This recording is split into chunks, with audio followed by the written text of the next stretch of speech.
29 जुलाई 1911 को मोहन बागान क्लब ने अंग्रेजों के खिलाफ नंगे पैर फुटबॉल खेलकर आईएफए शील्ड जीती।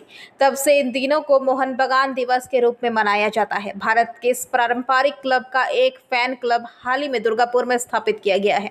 मोहन बागान फैन क्लब की पहल पर सिटी सेंटर के मंगली में रक्तदान एवं स्वास्थ्य जांच शिविर का आयोजन किया गया। इस दिन लगभग 30 रक्तदाताओं ने रक्तदान किया। मोहन बागान प्रेमी सुप्रिया गांगुली ने कहा कि रक्तदान शिविर के साथ साथ स्वास्थ्य जांच शिविर भी लगाया गया है, जहां आम लोगों से लेकर मीडिया कर्मियों तक की मुफ्त स्वास्थ्य जांच की जा रही है।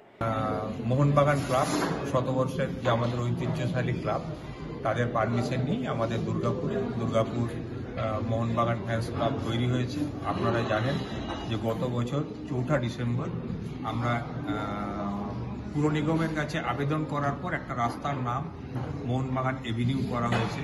দুর্গাপুর গভর্নমেন্ট কলেজ থেকে আইকিউ সিটি পর্যন্ত যে রাস্তাটা, সেই রাস্তাটার নামকরণ করা হয়েছে মোহনবাগান এভিনিউ। এবার আজকের দিনটায় আমরা যে ব্লাড ডোনেশন ক্যাম্পটা করছি, সেটা একটা ঐতিহাসিক গুরুত্ব আছে। আজকের দিনে 1911 সালে ব্রিটিশদের বিরুদ্ধে মোহনবাগান ক্লাবের 11 জন সৈনিক খালি পায়ে খেলে তাদেরকে হারিয়ে শিল্ড জয় করেছিল। এই জন্য এই দিনটা 29শে জুলাই 1911 সালে যে হারিয়েছিল, সেটাকে সামনে রেখে আমরা এই দিনটিকে মোহনবাগান দিবস হিসাবে পালন করে থাকি এবং আমাদের ক্লাব এটা পালন করে থাকে। এই জন্য আমরা আজকে এখানে একটা রক্তদান শিবিরের আয়োজন করেছি। এখানে আমাদের 30 জন রক্তদাতা আছে।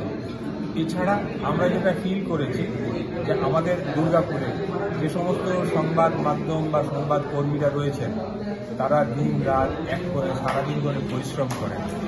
তাদের স্বাস্থ্যের দিকে খেয়াল রেখে দুর্গাপুর মোহনবাগান ফ্যান্স ক্লাব প্রতি বছর আমাদের যেমন রক্তদান শিবিরটাও করবে, ঠিক তেমনি যাতে আমাদের সাংবাদিক ভাই বন্ধুদের স্বাস্থ্য পরিষেবায় ঠিকঠাক থাকে, তার জন্য আমরা একটা চেক আপেরও ব্যবস্থা করব এবং আগামী দিনে দুর্গাপুর প্রেস ক্লাবের যদি কোনো সহযোগিতার দরকার হয়, মোহনবাগান ফ্যান্স ক্লাব আমাদের সাহায্যের হাত বাড়িয়ে দেবে। যেহেতু এই সংবাদ মাধ্যমের কর্মীরা সব এরা একটা সমাজের একজন কি বলবো স্তম্ভ, তো এইটুকুই বলার। Bureau report PVTV news. नियमित अपडेट एवं दुनिया भर की ताज़ा खबरों के लिए हमारे फेसबुक पेज को फॉलो एवं यूट्यूब चैनल को सब्सक्राइब करें।